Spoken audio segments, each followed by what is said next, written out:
오늘 하나님의 말씀은 고린도후서 9장 6절에서 15절 말씀입니다. 교독하겠습니다.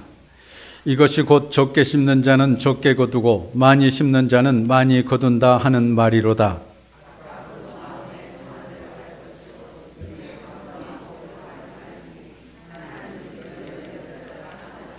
하나님이 능히 모든 은혜를 너희에게 넘치게 하시나니 이는 너희로 모든 일에 항상 모든 것이 넉넉하여 모든 착한 일을 넘치게 하게 하려 하심이라.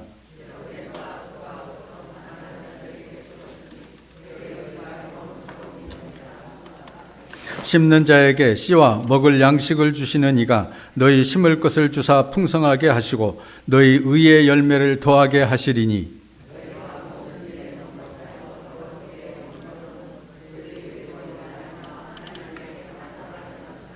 이 봉사의 직무가 성도들의 부족한 것을 보충할 뿐 아니라 사람들이 하나님께 드리는 많은 감사로 말미암아 넘쳤느니라.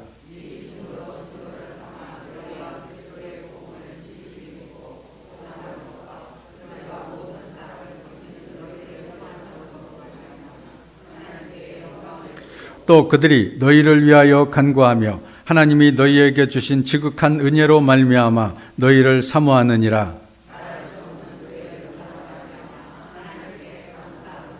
아멘. 추수감사절을 맞이했습니다. 주님의 은총이 늘 여러분과 함께 하시기를 축원합니다. 어느 날 나무꾼이 깊은 산속에 가서 나무를 하러 갔다가 독수리 새끼 한 마리가 어미를 잃은 채 바둥거리고 있는 것을 보게 되었습니다.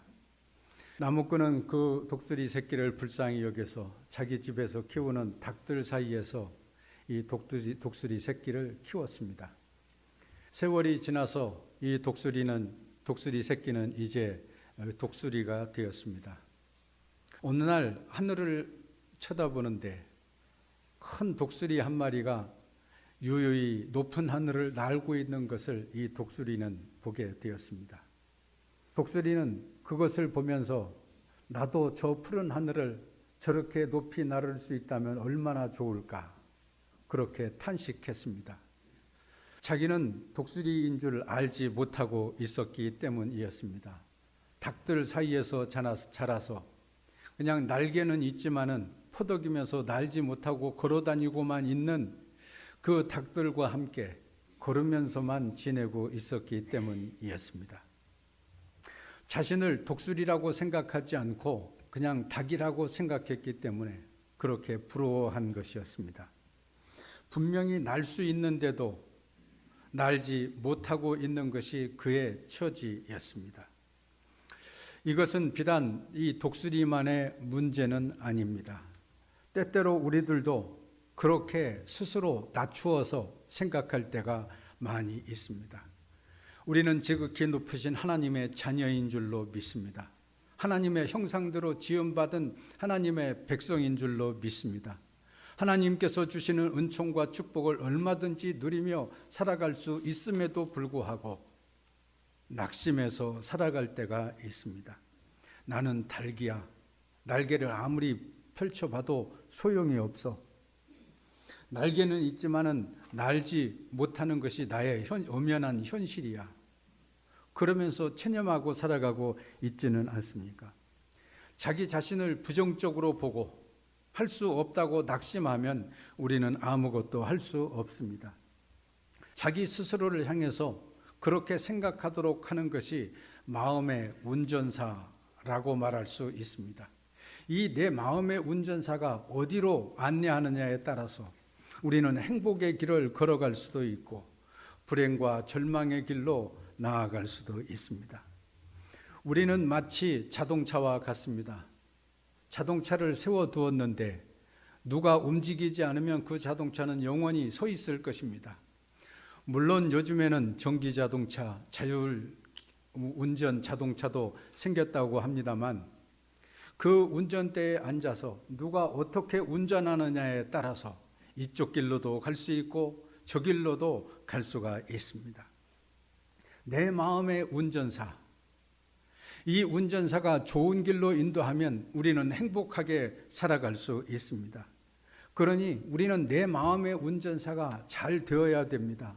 자기 자신이 좋은 운전사가 될 수 있어야 됩니다. 잘못된 운전사가 내 마음의 중심에 자리 잡고 있다면 언제나 세상을 원망하며 나는 닭이야, 할 수 없어, 그러면서 살아갈 수밖에 없을 것입니다. 오늘 본문에 보면 바울 사도의 마음을 움직이고 있는 운전사는 바로 하나님이신 것을 보게 됩니다. 그래서 늘 하나님께 감사하노라, 그렇게 말했습니다. 바울 사도의 마음의 중심에 하나님이 계셨습니다. 하나님께서 나의 앞길을 인도하시니 나는 감사한다, 그렇게 말했습니다. 11절에 보면 그들이 우리로 말미암아 하나님께 감사하게 하는 것이라 그랬습니다. 15절에도 보면 말할 수 없는 그의 은사를 인하여 하나님께 감사하노라 그랬습니다. 이렇게 감사하며 사는 사람은 행복한 사람입니다. 그러면 왜 바울 사도는 하나님께 감사하며 살아갈 수 있었을까요? 첫째로 하나님은 넉넉하신, 모든 일에 충만하신 하나님이시기 때문입니다. 8절을 보십시오. 하나님이 능히 모든 은혜를 너희에게 넘치게 하시나니 너희로 모든 일에 항상 모든 것이 넉넉하여 모든 착한 일을 넘치게 하게 하려 하심이라 그랬습니다. 하나님께서는 우리에게 은혜를 주시되 넉넉하게 주신다 그랬습니다. 하나님은 마음이 좁고 옹졸한 분이 아닙니다. 마음씨 좋은 할아버지처럼 우리를 사랑하시고 우리에게 넉넉히 주시는 분입니다. 11절에 보면 너희가 모든 일에 넉넉하여 너그럽게 염보를 함은 그들이 우리로 말미암아 하나님께 감사하게 하려는 것이라 그랬습니다. 바울 사도의 이 말씀을 들은 모든 고린도 교인들은 너그러운 마음으로 넉넉하게 염보를 많이 해서 기근 가운데 빠져 있었던 예루살렘 교회 성도들을 도울 수 있었습니다. 둘째로 하나님은 즐겨내는 자를 사랑하신다, 그렇게 말씀하고 있습니다. 6절 7절에 있는 말씀을 보십시오. 이것이 곧 적게 심는 자는 적게 거두고 많이 심는 자는 많이 거둔다는 말이로다.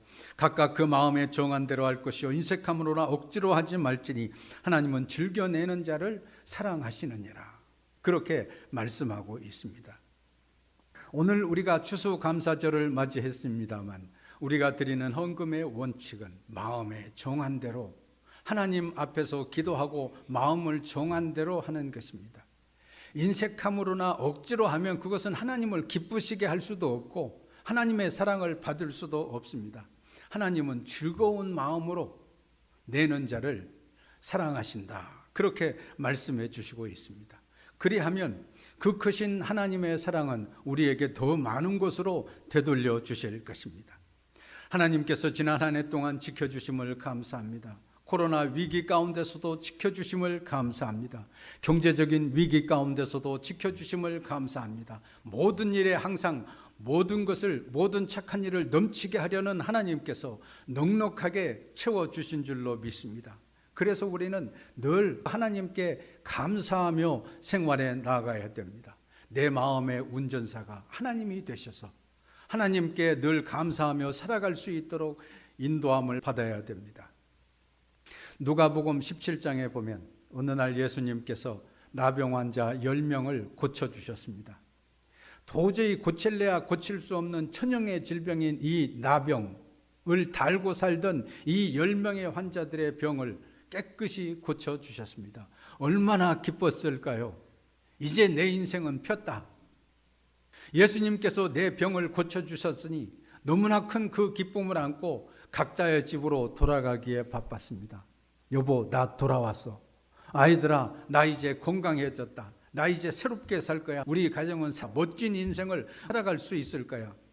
집으로 돌아가기에 바빴습니다. 그런데 그 중에 딱 한 명, 사마리아인인 이 나병 환자는 자기의 집으로 돌아가기 전에 예수님께 다시 돌아왔습니다. 예수님의 발 아래 엎드려 주님 감사합니다. 너무나 감사하고 또 감사합니다.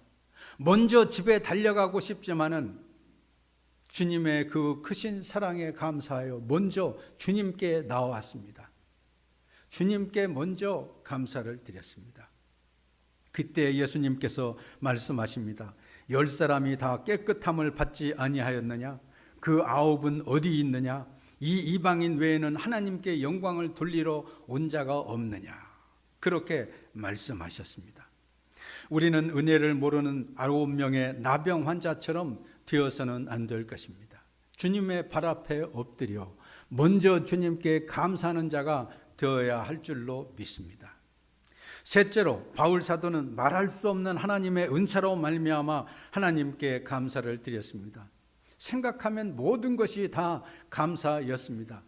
바울 사도는 이방인의 사도로 나서서 가는 곳곳마다 교회를 세웠기 때문에 우리가 그냥 생각하기를 바울 사도는 정말 위대한 능력의 전도자다, 아주 말을 유창하게 잘하는 웅변가일 것이다 생각합니다.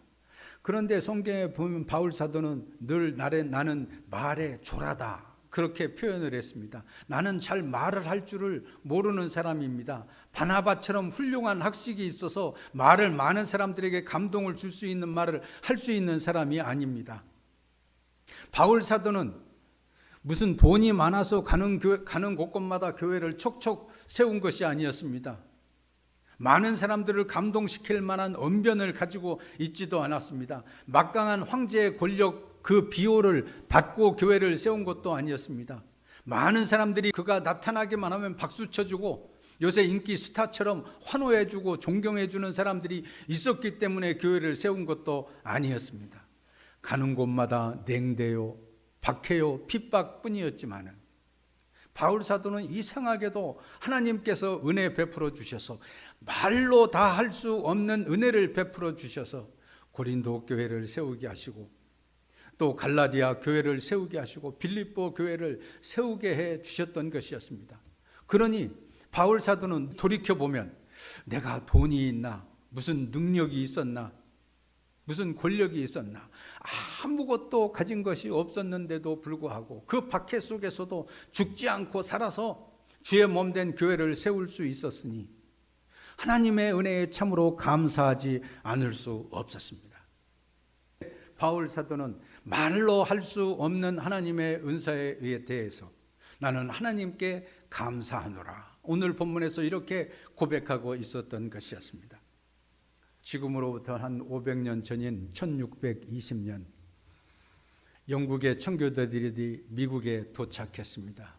그들은 신앙의 자유를 찾아서 아메리카 신대륙에 들어온 것이었습니다. 그들은 배를 타고 대서양을 건너 미국에 도착했지만 그때 거친 풍랑 때문에 죽은 사람이 많이 있었고 정작 항구에 도착한 사람 102명밖에 되지 않았습니다. 이 102명의 청교도들은 어느 곳에 신대륙에 들어갔습니다. 그러나 그 땅은 지질도 몰랐고 기후도 몰랐습니다. 그러나 그들은 살기 위해서 그곳에 처음으로 옥수수를 심었습니다. 정성을 다해서 심었지만은 1년 뒤에 수확기가 되어서 그 옥수수를 수확할 때 거둔 것은 별로 없었습니다. 지질도 모르고 기후도 모르고 어떻게 길러야 될지도 모르는 상태에 있었기 때문에. 그런데 그 적은 수확물을 가지고 이들이 제일 먼저 한 것은 하나님께 감사드린 것이었습니다. 마치 한 명의 나병 환자가 예수님의 발 아래 엎드려 감사를 드렸던 것처럼 하나님 감사합니다. 아무것도 없는 이곳에 왔지만은 그러나 이 적은 소득이나마 하나님께서 우리에게 양식을 주셨으니 감사합니다. 먼저 추수감사를 드렸습니다. 이것이 추수감사의 시작입니다. 그때 남은 인원은 50명 정도밖에 되지 않았다고 그럽니다. 1년 농사 짓는 기간 동안에 50여 명의 절반 정도가 벌써 죽었습니다. 추위와 배고픔과 무서움에 떨면서 죽었습니다. 남은 그 50여 명의 청교도들은 적은 소득이지만 옥수수를 수확하고 나서 하나님께 감사를 드렸습니다. 그곳에서는 그들의 배를 채울 수가 없었습니다. 그래서 들판에서 자라고 있는 칠면조들을 잡아다가 그것을 먹었습니다. 미국에서 추수감사절이 되면 칠면조 고기를 잡아먹는 유래는 바로 그것입니다. 그냥 들판에서 야생으로 자라고 있는 그것들을 먹은 것이었습니다. 그럼에도 불구하고 하나님께 감사를 드렸습니다. 이것은 하박국 선지자도 이미 우리에게 가르쳐 준 바입니다. 비록 무화과 나무가 무성치 못하며 포도나무에 열매가 없으며 감람나무에 소출이 없으며 밭에 작물이 없으며 우리의 양이 없으며 외양간에 소가 없을지라도 나는 여호와를 인하여 즐거워하며 나의 구원의 하나님을 인하여 기뻐하리로다. 이것이야말로 진정한 감사입니다. 오늘도 추수감사절을 맞이해서 말할 수 없는 하나님의 은사를 인하여 하나님께 감사하노라. 우리들도 이렇게 감사할 수 있도록 해야 될 것입니다.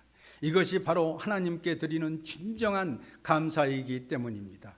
오늘도 이러한 마음으로 감사하며 하나님께 영광 돌리는 여러분 되시기를 주의 이름으로 축원합니다. 말할 수 없는 은혜로 말미암아 하나님께 감사와 찬송을 드립니다. 추수감사절을 맞아 내게 주신 하나님의 은혜를 생각하며 감사를 드립니다. 어려움이 많은 인생길을 걸어갈지라도 감사가 그치지 않게 하여 주시옵소서. 모든 착한 일을 넘치게 잘할 수 있도록 도와주시옵소서. 예수 그리스도의 이름으로 감사하며 기도하옵나이다. 아멘.